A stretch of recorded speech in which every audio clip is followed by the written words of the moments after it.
two, one. Hi.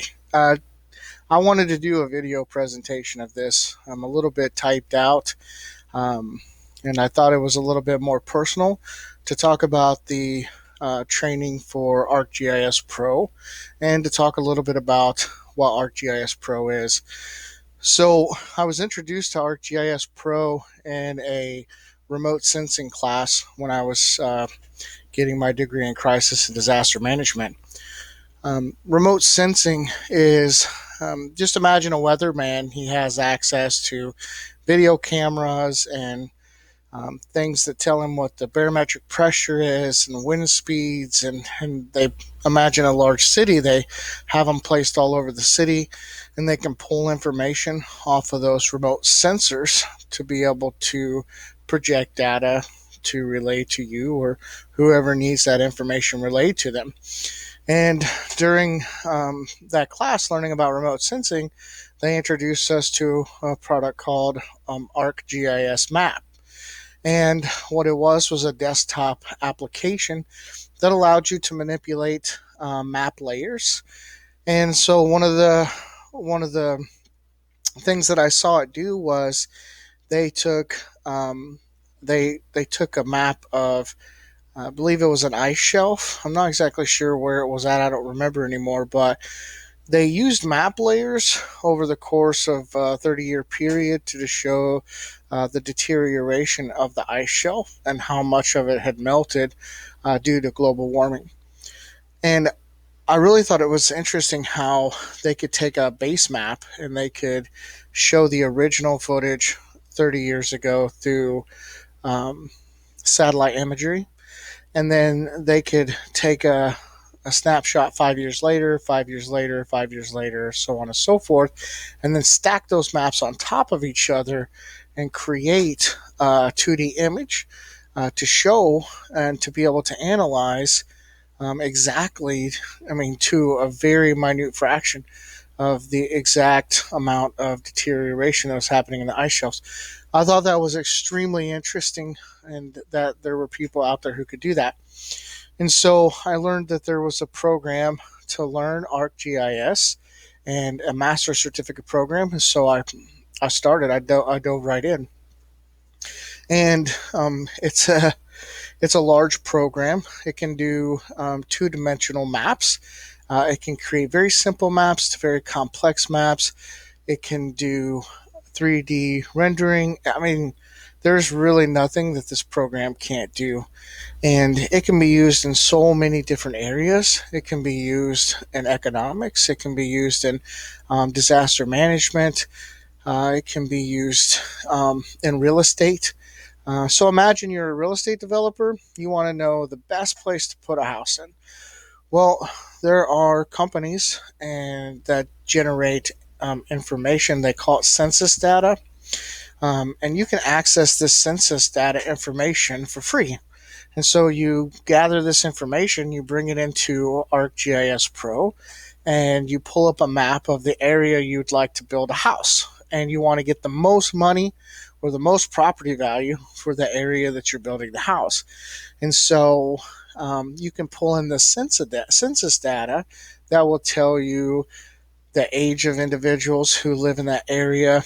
I did a similar project like this where they wanted me to find the best place in Iowa to build a new airport. It was a really interesting and cool project, but you have to rely on a lot of census data, road maps, railroad maps. You have to make sure that you have enough land area because airports are huge. They're great big, and so the training session that I wanted to do, since ArcGIS Pro is such a huge um, product to learn, and it has so many complex features and it has so many complex extensions.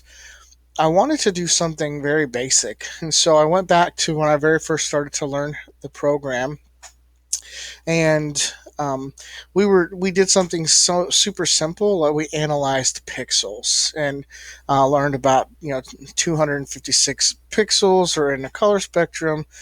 And so I thought, well, I work with a lot of emergency managers that could get a tremendous amount of benefit out of using or having a basic understanding of ArcGIS Pro and what it's capable of, and even how fun it can be just to create a simple little map, and um, how nice a product you can present to share with other people or even to print out. So that was the basic idea for the training session.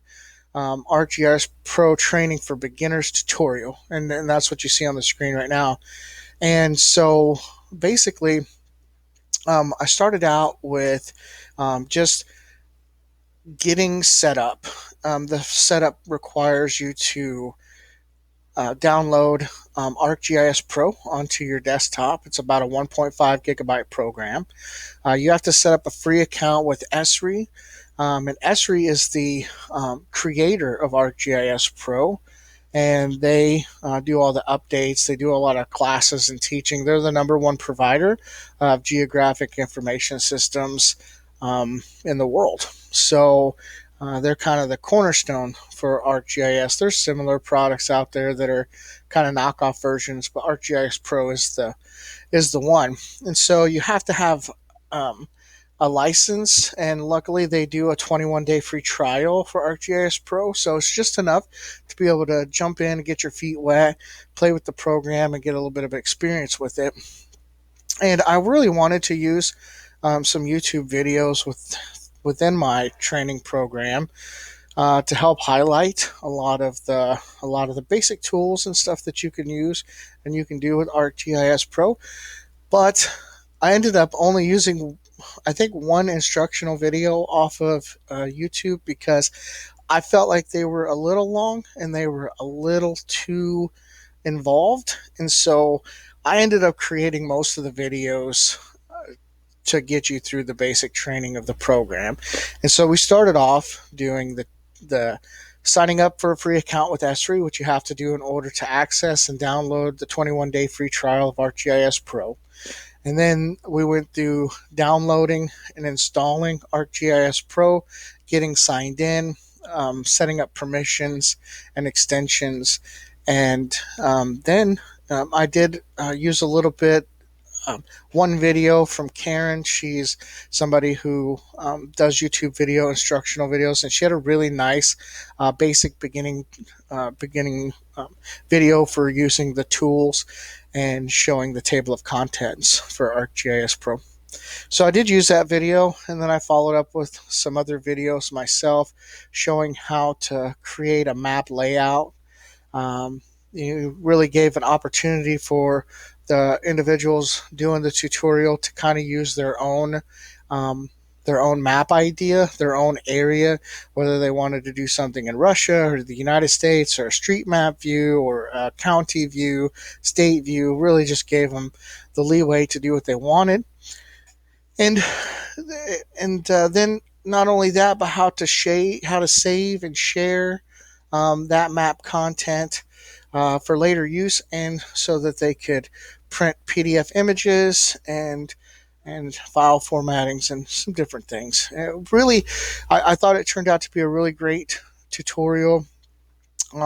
Not super involved, especially for a product that's so massive, but just enough to get people really excited and really interested in using it, and give them some practical knowledge to be able to in their field in emergency management to be able to actually jump in, help out, or use the tool itself, or just at least have a basic idea of what somebody's talking about when they bring it up.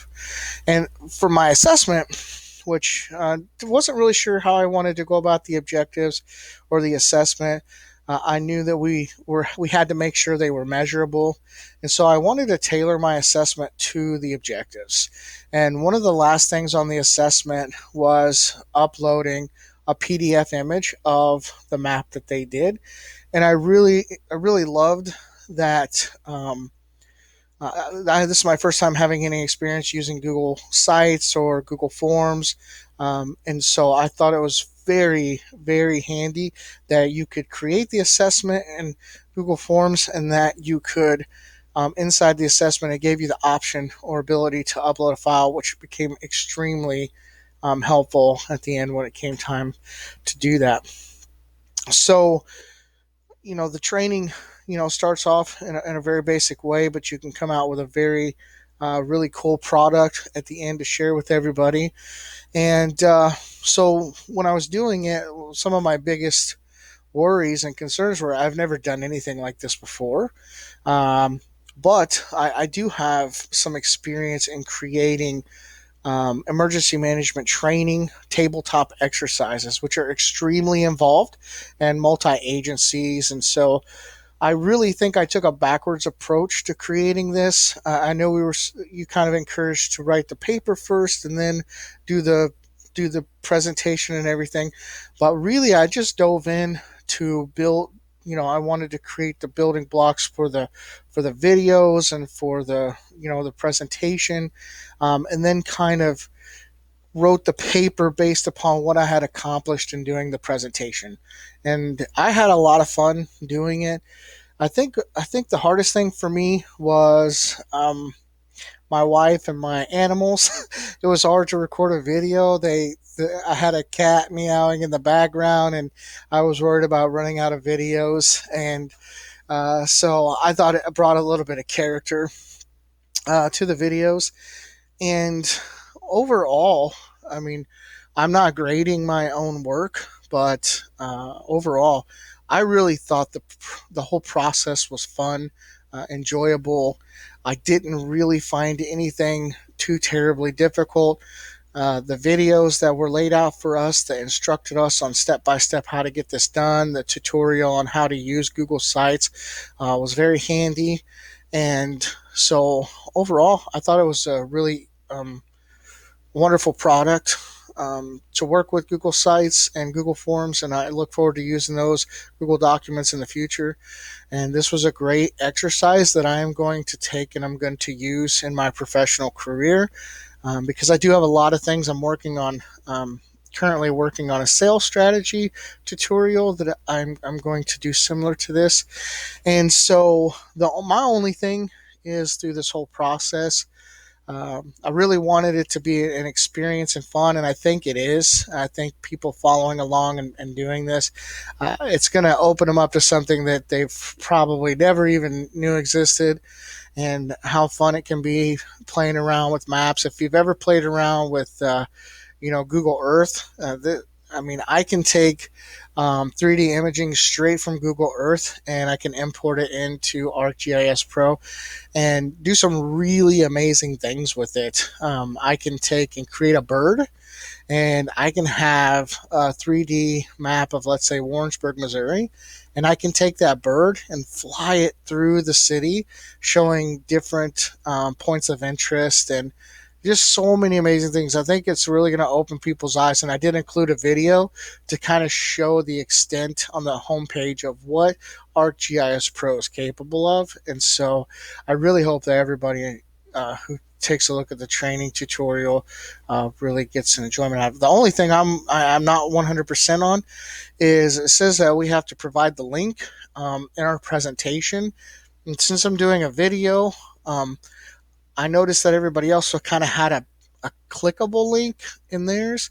And so what I'm going to do is, and I hope I don't lose points for this, but I'm just going to provide a link in the post where I post this video. So I hope that gets it done. Everybody should still be able to access the tutorial through the link that I post in the forum post. So you'll be able to access this. Plus, there'll be a separate link for the actual training tutorial. And I really enjoyed making the videos, and I hope this made it a little bit more personal. Me getting in here and talking about it. I do believe I hit all the things listed on the rubric for this, and I look forward to doing the peer reviews. And I hope everybody had as much fun doing this project as I did. And I've had a really fun semester. So everybody have a wonderful time, and I hope everybody gets the best grade possible on their tutorials as well. So thank you for watching, and we'll see you in class.